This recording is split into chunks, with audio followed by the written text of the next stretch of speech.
Make sure y'all tap into the Patreon. Link is in the description as well as pinned to the top of the chat. Let's go ahead and get started with the show.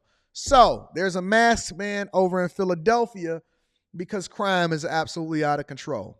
Let's talk about it, ladies and gentlemen, before we get to the money. New details about the breaking news we've been following this morning. 2 security guards were stabbed in the Macy's store in Center City. They were rushed to the hospital where one of them passed away. The incident happened around 11 a.m. at 13th and Market. Police tell Action News the suspect fled on SEPTA and dropped a knife on SEPTA property. The suspect was arrested at Somerset Station in Kensington. The investigation is causing delays right now on the Market Frankford line, and they're on Market near 13th as well. Again, a person in custody after stabbing 2 Macy's employees. One of the victims did not survive. We'll continue to follow the story and bring you any updates as they become available. So let's go ahead and move over because I'm going to give you more details straight from the police commissioner's mouth or the police chief's mouth. It does look like a news conference is now underway after 3 people were stabbed at a Macy's in Philadelphia. So we're going to pop that up right now, live, raw, and unfiltered. Where a male is attempting to steal, at this point we know, multiple hats from the location. The security here stops that individual. There's some type of confrontation. The security here backs off, gets the merchandise back, allows the male to go on. That male is who turns back around about 15 minutes later and comes back to this location, leading to us getting the 911 call just after 11. Officers arrive here. They locate 2 security guards who are suffering from stab wounds that occurred in the second part of this confrontation. When the male comes back into the store, he immediately goes straight towards one of the security guards and then redirects his attention to a second security guard, runs directly to that security guard with a knife already exposed and begins to stab him. Let's stop right there, y'all, because I want y'all to realize the environment and the world in which we live in. And they say that this is the greatest, richest, safest country on earth. And if that's the case, then I can't imagine what it's like everywhere else. I don't believe it, but I can't imagine where it's like everywhere else. Because when I was over in Tokyo, it was completely different than what it is that we see happening over here. The security guard. Now remember, when these 2 people woke up this morning, the security guards, and they left out the house, and this is one of the things that I keep trying to emphasize to you guys, because being a man is an interesting thing, right? And every day when I walk out of the house, or I lay my head at night, and I know that I'm not necessarily going to see my daughter or anything like that before I leave out, I'm conscious. And that's why I'm appreciative, or I spend quality time with her, even if it's just for a moment. I'm very conscious of the fact that I don't know what's going to happen tomorrow, because these guys specifically, security guards, doing their job, trying to keep our environment safe. They didn't wake up and think that they was going to get stabbed to death and that they wouldn't be able to make it back home at night. From somebody that was trying to steal, that's being empowered by our legislators and our community members. They didn't know that they wasn't going to come home. Think about that for a minute, because we watch these stories and a lot of times we get sensitized or desensitized to it because we're so used to hearing it. It's almost like a form of PTSD. These guys didn't know that when they stopped somebody from stealing, that somebody was going to pull out a blade, come back, turn around, pull out a blade, and then go after them and have no regard for human life, and that these guys wouldn't be able to get back to their families.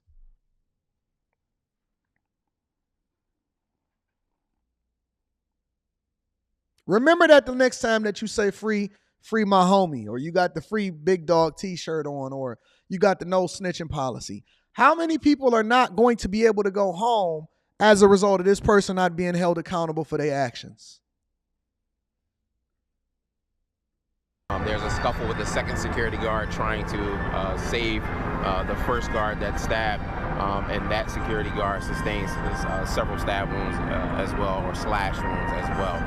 But what both guards are transported to Jefferson Hospital by police that arrive here, and unfortunately one of the guards is pronounced at 11:19. At this point in time, it is still a very active homicide investigation at this point. The store is closed. In terms of any future announcements, regarding the store will have to come from Macy's. But just a tragic situation. Again, just right here, a few weeks before the holiday, the security officers are just doing their job. They're here to make sure that people can come to this location and shop in a safe manner. And for something like this to happen on a Monday morning, again, during a holiday season or any time of the year for that, but just another indication that every bit of crime is important in this city in terms of this started as a retail theft, upgraded obviously to a robbery, and then led ultimately to a homicide. And so, again, it's just a tragic situation. But like I said, early in the investigation, there are probably a lot of questions that you have that we won't be able to answer just at this point.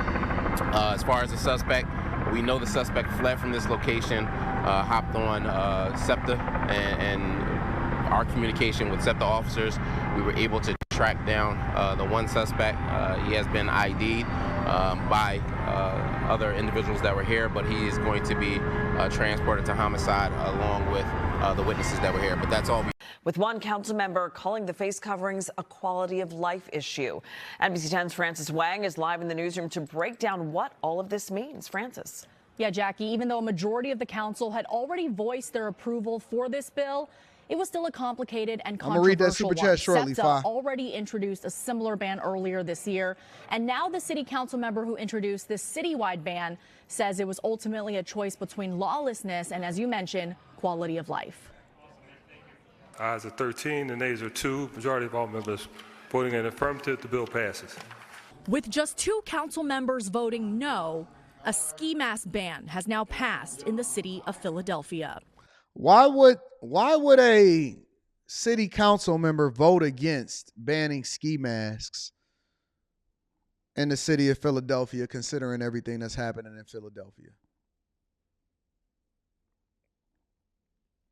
What do you mean equality? Listen, it's only 2 types of people that I see wearing ski masks today. Considering that it was a come up for criminals as a result that was getting out of the vid, right? That was getting out of the pandemic. It's only 2 types of people because they saying for quality of life. And I'm guessing that that's supposed to be a mask, right? But it's only 2 types of people that I see wearing ski masks today. One of them are criminals, or people that don't want to be recognized in public as a second type of people, right? So, for example, I seen somebody famous at the Lakers game the other day, but I didn't say nothing because the fact that they had the ski mask on or whatever over their whole stuff meant that they was trying to be a little bit more low key. And so I've even considered putting some stuff on depending on where I go, certain parts of the city or whatever like that. But it ain't based off of no quality of life. That's not why they wearing it. They wearing it because they want to make sure that they don't get caught up or that they try not to be seen doing something that they're not supposed to do. It's only 2 types of people that wear ski masks. It's for skiing. Unless you got a ski slope somewhere, what are you wearing a ski mask for? Under this new bill, Philadelphians will be banned from wearing ski masks, also known as shiesties, in schools, rec centers, parks, city buildings, or any public transportation. Those who do will face a $250 fine. Anyone wearing one while committing a crime will face $2,000. We move forward and we make progress as a people and city when we remove our masks and show who we are with all of our beautiful potential. That doesn't happen when we wear ski masks. Philadelphia City Council member Anthony Phillips delivered an impassionate plea to his fellow council members to pass the legislation he introduced. He says it's centered around a public safety issue and feedback he's received from the community. However, most of the public comments today were from people strongly against it, from teens to those who work in social justice. Safety is important. This proposal feels more like an attempt to further criminalize young. I can't stand you blackity blacks. You dudes that walk around with no mustaches on and decide that you don't want to comb your hair because you want to make sure that the world understands who you are and where you come from with your African roots. Don't y'all know that y'all the ones that's making our communities unsafe? Profiling is good. We all do it. We all do it. You know what it does? it keeps us safe by being able to be situationally aware of what's going on out here in these streets. I can't stand you dudes walking around with a scarf on indoors because it's a fashion statement. You ain't that cold. With your Ray-Bans on, no mustache, no beard.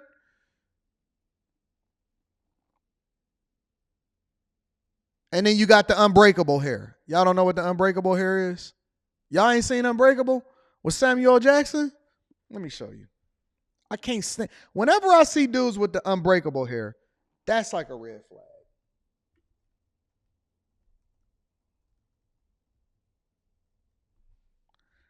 Absolutely angers me when I see dudes pull up with the Unbreakable hair. Y'all not familiar with the Unbreakable hair? I'm going to show y'all what the Unbreakable hair is. This is the Unbreakable hair. Whenever I see dudes pull up, ain't it exactly like the Sam Jackson hair? That is the... Now, Unbreakable is a really good movie. It was with Samuel L. Jackson and Bruce Willis, right? And Samuel L. Jackson was the villain. He was a super villain in that he was basically the manipulation because he didn't have really strong legs, and so they called him Mr. Glass. And so Mr. Glass would, you know what I'm saying, manipulate people, and he was causing crime in order to find out who the real superheroes was with the super strength and stuff like that, right?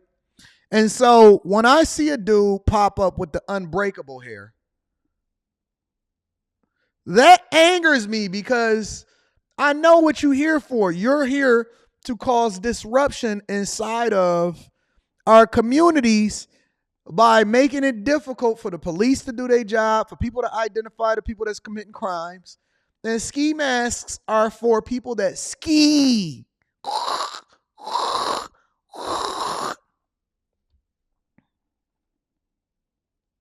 Don't no dude show up with the Unbreakable hair. Here, let me give you another picture of it, just so y'all know how to identify it when you see it.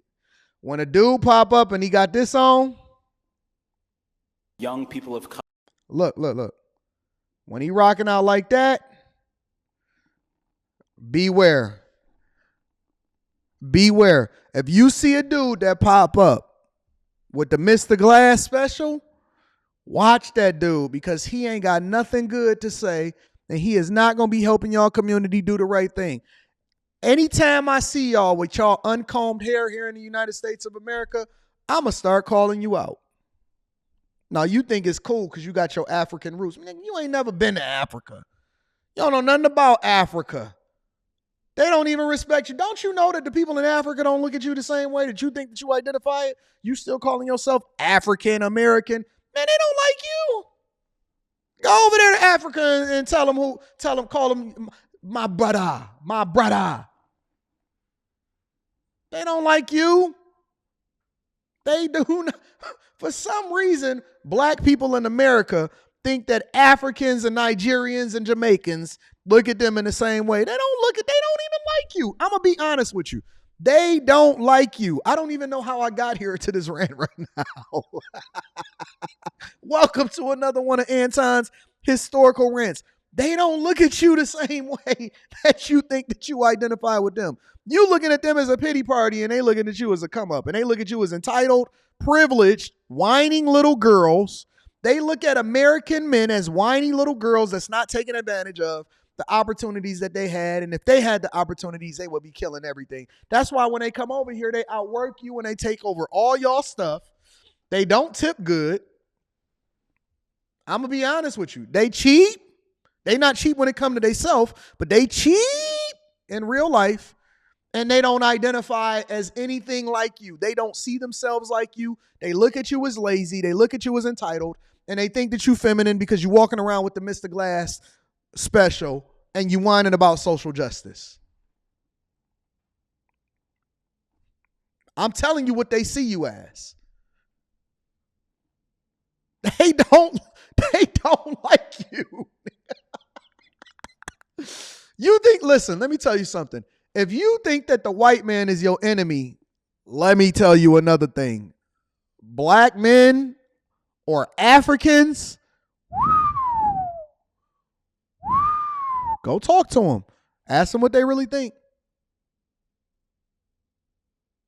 Ask them what they really think. Look, Africans dislike African Americans at a higher clip than white men. The white man is your friend compared to an African. I'm going to just tell you the real. Let me go back to the story. Color than it does to actually get at safety concerns. I have a ski mask on. I didn't cause any harm to anybody. Oh, no. Somebody get him get the fingerprints.